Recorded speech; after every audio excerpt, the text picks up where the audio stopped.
ನಮಸ್ಕಾರ ಸ್ನೇಹಿತರೆ, ಪ್ರತಿಯೊಬ್ಬರು ಕೂಡ ನಮ್ಮ ಚಾನಲ್ಗೆ ಸ್ವಾಗತ. ಕರ್ನಾಟಕದ ಜನತೆಗೆ ಭರ್ಜರಿ ಗುಡ್ ನ್ಯೂಸ್.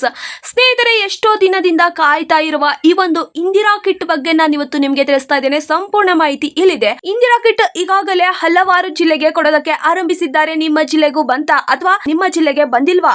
ಹಾಗಿದ್ರೆ ಯಾವ ಕೆಲಸ ಮಾಡಬೇಕು ಎನ್ನುವ ಮಾಹಿತಿಯನ್ನು ಕೂಡ ನಾನು ಇವತ್ತು ನಿಮಗೆ ತಿಳಿಸ್ತಾ ಇದ್ದೇನೆ. ಪ್ರತಿಯೊಬ್ಬರು ಕೂಡ ಈ ಒಂದು ವಿಡಿಯೋನ ಕೊನೆವರೆಗೂ ನೋಡಿ. ಯಾವುದೇ ಕಾರಣಕ್ಕೂ ಸ್ಕಿಪ್ ಮಾಡಬೇಡಿ. ಸ್ಕಿಪ್ ಮಾಡಿ ನೋಡೋದ್ರಿಂದ ಈ ಒಂದು ಮಾಹಿತಿ ಅರ್ಥವಾಗೋದಿಲ್ಲ, ತಿಳಿಯೋದಿಲ್ಲ.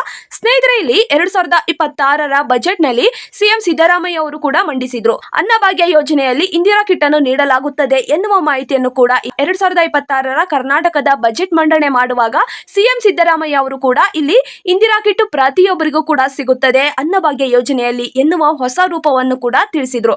ಅದರಿಂದ ಈಗಾಗಲೇ ಹಲವಾರು ಜಿಲ್ಲೆಗೆ ಇಂದಿರಾ ಕಿಟ್ ಸಿಗ್ತಾ ಇದೆ. ನಿಮ್ಮ ಜಿಲ್ಲೆಗೂ ಬರ್ತಾ ಇದೆಯಾ ಇಲ್ವಾ ಅಂತ ಕೂಡ ನೋಡೋಣ. ಸ್ನೇಹಿತರೆ, ಯಾವ ಕೆಲಸ ಮಾಡಬೇಕು ಇಂದಿರಾ ಕಿಟ್ ಅನ್ನು ಪಡೆಯೋದಕ್ಕೆ ಎನ್ನುವ ಮಾಹಿತಿ, ಸಂಪೂರ್ಣವಾದ ಮಾಹಿತಿ ಇಲ್ಲಿದೆ. ಅನ್ನಭಾಗ್ಯ ಯೋಜನೆ ಬಗ್ಗೆ ಸ್ವಲ್ಪ ಮಾಹಿತಿಯನ್ನು ಕೂಡ ತಿಳಿಯೋಣ. ಇಲ್ಲಿ ಅನ್ನಭಾಗ್ಯ ಯೋಜನೆ ಯಾವಾಗ ಆರಂಭವಾಯಿತು ಅಂದ್ರೆ 2013ರಲ್ಲಿ ಅನ್ನಭಾಗ್ಯ ಯೋಜನೆ ಆರಂಭವಾಯಿತು. ಅದರಂತೆ ಹೊಸ ರೂಪ ಕಂಡಿದ್ದೆ 2023ರಲ್ಲಿ. ಹೌದು, 2023ರಲ್ಲಿ ಜುಲೈಯಲ್ಲಿ ಸಿದ್ದರಾಮಯ್ಯ ಅವರು ಕೂಡ ಮುಖ್ಯಮಂತ್ರಿ ಆದ್ರು. ಆ ಒಂದು ನೇತೃತ್ವದಲ್ಲಿ ಪುನರಾರಂಭ ಮಾಡಲಾಯಿತು ಅನ್ನಭಾಗ್ಯ ಯೋಜನೆಯನ್ನು. ಈ ಹೊಸ ಆವೃತ್ತಿಯನ್ನು ಅನ್ನಭಾಗ್ಯ ಯೋಜನೆ 2.0 ಅಂತ ಕೂಡ ಕರೆಯಲಾಯಿತು. ಈ ಒಂದು ಯೋಜನೆಯ ಮುಖ್ಯ ಉದ್ದೇಶ ಬಡವರಿಗೆ ಉಚಿತ ಆಹಾರ ಮತ್ತು ಹಸಿವು ಮುಕ್ತ ಕರ್ನಾಟಕ ನಿರ್ವಹಣೆ ಆಗುವುದಕ್ಕೆ ಹೊಸ ರೂಪ ತಂದುಕೊಟ್ಟಿತು. 2026ರಲ್ಲಿ ಕರ್ನಾಟಕದ ಬಜೆಟ್ ಮಂಡನೆ ಮಾಡುವಾಗ ಸಿಎಂ ಅವರು ಕೂಡ ತಿಳಿಸಿದ್ದಾರೆ. ಏನಂತ ನೋಡೋಕ್ಕಿಂತ ಮೊದಲು ನೀವೇನಾದ್ರೂ ಮೊದಲನೇ ಬಾರಿಗೆ ನಮ್ಮ ಚಾನಲ್ಗೆ ಭೇಟಿ ನೀಡಿದ್ರೆ ಹಾಗೂ ಯಾರು ಕೂಡ ಇನ್ನೂ ಸಬ್ಸ್ಕ್ರೈಬ್ ಆಗದಿದ್ದರೆ ಈ ಕೆಳಗಡೆ ಕಾಣುವ ಸಬ್ಸ್ಕ್ರೈಬ್ ಬಟನ್ ಮೇಲೆ ಕ್ಲಿಕ್ ಮಾಡಿಬಿಟ್ಟು ಪ್ರತಿಯೊಬ್ಬರು ಕೂಡ ಸಬ್ಸ್ಕ್ರೈಬ್ ಆಗಿ. ಹಾಗೆ ಯಾರೆಲ್ಲ ಈ ಒಂದು ವಿಡಿಯೋನ ನೋಡ್ತಾ ಇದ್ರು ಒಂದೇ ಒಂದು ತಪ್ಪದೆ ಲೈಕ್ ಅನ್ನು ಕೊಟ್ಟು ನಿಮ್ಮ ಸ್ನೇಹಿತರಿಗೂ ಕೂಡ ಈ ಒಂದು ವಿಡಿಯೋನ ಶೇರ್ ಮಾಡಿ. ಹಾಗೆ ಇಲ್ಲಿ ಸ್ನೇಹಿತರಲ್ಲಿ 2026ರಲ್ಲಿ ಬಜೆಟ್ ಮಂಡನೆ ಮಾಡುವಾಗ ಸಿಎಂ ಅವರು ಕೂಡ ತಿಳಿಸಿದ್ರು, ಅನ್ನಭಾಗ್ಯ ಯೋಜನೆ ಮತ್ತೆ ಹೊಸ ರೂಪಾಂತರ ತಾಳಲಾಗ್ತಾ ಇದೆ. ಈ ಒಂದು ಇಂದಿರಾ ಕಿಟ್ ಎನ್ನುವ ಹೊಸ ರೂಪವನ್ನು ಕೂಡ ನೀಡಲಾಗ್ತಾ ಇದೆ. ಈಗಾಗಲೇ ಹಲವಾರು ಜಿಲ್ಲೆಗೆ ಇಂದಿರಾ ಕಿಟ್ ತಲುಪಿದೆ. ಯಾವ ರೀತಿ ಅಂತ ನೋಡೋದಾದ್ರೆ, ಅನ್ನಭಾಗ್ಯ ಯೋಜನೆಯಲ್ಲಿ ಜನರಿಗೆ ಇಂದಿರಾ ಕಿಟ್ ಸಿಗ್ತಾ ಇದೆ. ಪ್ರತಿ ವ್ಯಕ್ತಿಗೂ ಕೂಡ 5 ಕೆಜಿ ಅಕ್ಕಿ ಜೊತೆಗೆ 5 ಕೆಜಿ ಅಕ್ಕಿಯ ಬದಲು ಇಂದಿರಾ ಕಿಟ್ ಸಿಗ್ತಾ ಇದೆ. ಈ ಒಂದು ಇಂದಿರಾ ಕಿಟ್ 5 ಕೆಜಿ ಆಗಿದೆ. ಒಟ್ಟಿಗೆ 10 ಕೆಜಿ ಅಕ್ಕಿಯನ್ನು ನೀಡಲಾಗ್ತಾ ಇತ್ತು. ಇವಾಗ 5 ಕೆಜಿ ಅಕ್ಕಿ ಮತ್ತು 5 ಕೆಜಿ ಇಂದಿರಾ ಕಿಟ್ ಅನ್ನು ನೀಡಲಾಗ್ತಾ ಇದೆ. ಇದು ಯಾಕೆ ಈ ರೀತಿ ಅಂದ್ರೆ, ಕೇಂದ್ರ ಸರ್ಕಾರದಿಂದ 5 ಕೆಜಿ ಮತ್ತು ರಾಜ್ಯ ಸರ್ಕಾರದಿಂದ 5 ಕೆಜಿ ಅಕ್ಕಿಯನ್ನು ನೀಡಲಾಗ್ತಾ ಇತ್ತು. ಒಟ್ಟಿಗೆ 10 ಕೆಜಿ ಅಕ್ಕಿ ಬರ್ತಾ ಇತ್ತು ಒಬ್ಬ ವ್ಯಕ್ತಿಗೆ.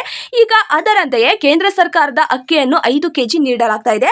ರಾಜ್ಯ ಸರ್ಕಾರದ 5 ಕೆಜಿಯನ್ನು ಇಂದಿರಾ ಕಿಟ್ ಆಗಿ ಸಿಗ್ತಾ ಇದೆ. ಸ್ನೇಹಿತರೆ, ಈ ಒಂದು ಇಂದಿರಾ ಕಿಟ್ ಪ್ರತಿಯೊಬ್ಬರಿಗೂ ಕೂಡ ಅಗತ್ಯವಾಗಿದೆ. ಏಕೆಂದ್ರೆ ಈ ಒಂದು ಯೋಜನೆಯು ಬಹಳಷ್ಟು ಬಡವರಿಗೆ ಉಪಯುಕ್ತವಾಗುತ್ತದೆ.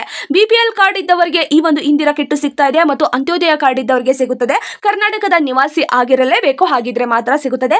ಎಪಿಎಲ್ ಕಾರ್ಡ್ ಇದ್ದವರಿಗೆ ಮಾತ್ರ ಸಿಗೋದಿಲ್ಲ. ಹೌದು ಸ್ನೇಹಿತರೆ, ಎಪಿಎಲ್ ಕಾರ್ಡ್, ರೇಷನ್ ಕಾರ್ಡ್ ಯಾರ ಬಳಿ ಇರುತ್ತದೆಯೋ ಅವರಿಗೆ ಇಂದಿರಾ ಕಿಟ್ ಸಿಗೋದಿಲ್ಲ ಅಂತ ಕೂಡ ತಿಳಿಸಲಾಗಿದೆ. ಈ ಒಂದು ಇಂದಿರಾ ಕಿಟ್ ನಲ್ಲಿ ಯಾವ ವಸ್ತುಗಳು ಸಿಗ್ತಾ ಇದಾವೆ ಅಂತ ನೋಡೋದಾದ್ರೆ, ಎಣ್ಣೆ ಮತ್ತು ತೊಗರೆಬೇಳೆ, ಸಕ್ಕರೆ, ಉಪ್ಪು ಮತ್ತು ಚಹಾ ಪುಡಿ, ಈ ಒಂದು ವಸ್ತುಗಳು ಸಿಗ್ತಾ ಇದಾವೆ. 5 ಕೆಜಿ ವಸ್ತುಗಳು ಸಿಗ್ತಾ ಇದಾವೆ. ಪ್ರತಿಯೊಬ್ಬ ವ್ಯಕ್ತಿಗೂ ಕೂಡ ಸಿಗ್ತಾ ಇರುವಂತದ್ದು. ಈ ಒಂದು ಇಂದಿರಾ ಕಿಟ್ ನ ಉದ್ದೇಶ ಏನು ಅಂದ್ರೆ, ಅಕ್ಕಿಯ ದೌರ್ಬಲ್ಯ ತಡೆಯುವುದು ಮತ್ತು ಪೌಷ್ಟಿಕ ಆಹಾರವನ್ನು ಒದಗಿಸುವುದು. ಇದು ಕೂಡ ಬಹಳಷ್ಟು ಒಂದು ಬಡ ಕುಟುಂಬದವರಿಗೆ ಅನುಕೂಲವಾಗುತ್ತದೆ ಎನ್ನುವ ನಿರ್ಧಾರದಿಂದ ಈ ಒಂದು ಇಂದಿರಾ ಕಿಟ್ ಅನ್ನು ನೀಡಲಾಗ್ತಾ ಇದೆ. ಪ್ರತಿಯೊಬ್ಬ ವ್ಯಕ್ತಿಗೂ ಇದರ ಪ್ರಯೋಜನ ಸಿಗ್ತಾ ಇದೆ. ಬಡವರಿಗೆ ಆಹಾರ ಭದ್ರತೆ ಸಿಗುತ್ತದೆ, ಮಹಿಳೆಯರಿಗೆ ಹೆಚ್ಚಿನ ಲಾಭ ಸಿಗ್ತಾ ಇದೆ ಮತ್ತು ಬಡವರಿಗೆ ಅನುಕೂಲವಾಗುವಂತಹ ಈ ಒಂದು ಯೋಜನೆಯನ್ನು ತರಲಾಗ್ತಾ ಇದೆ. ಕುಟುಂಬದವರಿಗೆ ಖರ್ಚಿಗೆ ಸ್ವಲ್ಪ ಸಹಾಯವಾಗುತ್ತದೆ.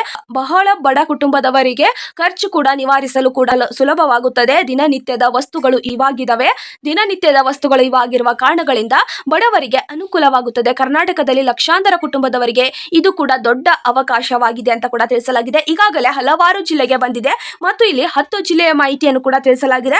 10 ಜಿಲ್ಲೆಗೆ ಈಗಾಗಲೇ ಸಿಗ್ತಾ ಇದೆ. ನಿಮ್ಮ ಜಿಲ್ಲೆಯ ಲಿಸ್ಟು ಇದರಲ್ಲಿ ಇದೆಯಾ ಇಲ್ವಾ ಅಂತ ಕೂಡ ನೋಡೋಣ. ಬೆಂಗಳೂರು ನಗರ ಜಿಲ್ಲೆಗೆ ಈಗಾಗಲೇ ಕೆಲವೊಂದಿಷ್ಟು ಜನರಿಗೆ ಸಿಕ್ಕಿದೆ ಅಂತ ಕೂಡ ತಿಳಿಸಲಾಗಿದೆ ಮತ್ತು ಮೈಸೂರು, ಮಂಡ್ಯ, ತುಮಕೂರು, ಶಿವಮೊಗ್ಗ ಮತ್ತು ಬೆಳಗಾವಿ ಜಿಲ್ಲೆಯ ಜನರಿಗೆ ಕೂಡ ಇಂದಿರಾ ಕಿಟ್ ತಲುಪಿದೆ ಮತ್ತು ದಾವಣಗೆರೆ, ಧಾರವಾಡ ಮತ್ತು ಬಳ್ಳಾರಿ ಹಾಗೆ ಕಲಬುರಗಿ ಜಿಲ್ಲೆಗೆ ಇಂದಿರಾ ಕಿಟ್ ಸಿಗ್ತಾ ಇದೆ. ಕೆಲವೊಂದಿಷ್ಟು ಜಿಲ್ಲೆಗೆ ಈಗಾಗಲೇ ಆರಂಭಗೊಂಡಿದೆ. ನಿಮ್ಮ ಜಿಲ್ಲೆಗೂ ಇಂದಿರಾ ಕಿಟ್ ತಲುಪಿದೆಯಾ ಇಲ್ವಾ ಅಂತ ಕೂಡ ಕಮೆಂಟ್ ಬಾಕ್ಸ್ ಅಲ್ಲಿ ತಿಳಿಸಿ. ಏಕೆಂದ್ರೆ ಈ ಒಂದು ಇಂದಿರಾ ಕಿಟ್ ಬಡವರಿಗೆ ಅಂತಲೇ ನೀಡಲಾಗ್ತಾ ಇದೆ. ಈ ಒಂದು ಇಂದಿರಾ ಕಿಟ್ ನಿಮ್ಗೆ ಸಿಕ್ಕಿದೆ ಅಂತ ಅಂದ್ರೆ ಮತ್ತೊಬ್ಬರಿಗೆ ಸಿಗುವ ಸಾಧ್ಯತೆ ಬಹಳಷ್ಟಿದೆ. ಅದಕ್ಕೋಸ್ಕರ ಪ್ರತಿಯೊಬ್ಬರು ಕೂಡ ನಿಮ್ಗೆ ಇಂದಿರಾ ಕಿಟ್ ಸಿಕ್ಕಿದೆಯಾ ಸಿಕ್ಕಿಲ್ವಾ ಅಂತ ಕೂಡ ಕಮೆಂಟ್ ಬಾಕ್ಸ್ ಅಲ್ಲಿ ತಿಳಿಸಿ. ನಿಮ್ಮ ಜಿಲ್ಲೆಯಲ್ಲಿ ಇಂದಿರಾ ಕಿಟ್ ಅನ್ನು ಕೊಡೋದಕ್ಕೆ ಆರಂಭಿಸಿದ್ದಾರಾ ಇಲ್ವಾ ಅಂತ ಕೂಡ ಕಮೆಂಟ್ ಬಾಕ್ಸ್ ಅಲ್ಲಿ ತಿಳಿಸಿ. ಸ್ನೇಹಿತರೆ, ಇದೇ ರೀತಿ ಮಾಹಿತಿಗಾಗಿ ನಮ್ಮ ಚಾನಲ್ ಅನ್ನು ನೀವು ಸಬ್ಸ್ಕ್ರೈಬ್ ಮಾಡ್ಕೊಳ್ಳಿ. ಪ್ರತಿಯೊಂದು ಸರ್ಕಾರದಿಂದ ಯಾವುದೇ ಒಂದು ಹೊಸ ಯೋಜನೆ ಬಿಟ್ಟು ನಾನು ಆದಷ್ಟು ಬೇಗ ನಿಮಗೆ ವಿಡಿಯೋ ಮುಖಾಂತರ ಮಾಡಿ ತಿಳಿಸ್ತಾನೆ ಇರ್ತೇನೆ. ಪ್ರತಿಯೊಬ್ಬರು ಕೂಡ ಸಬ್ಸ್ಕ್ರೈಬ್ ಮಾಡ್ಕೊಂಡ್ರೆ ಮಾತ್ರ ಈ ಒಂದು ವಿಡಿಯೋಗಳು ಬಂದು ನಿಮಗೆ ತಲುಪುತ್ತದೆ.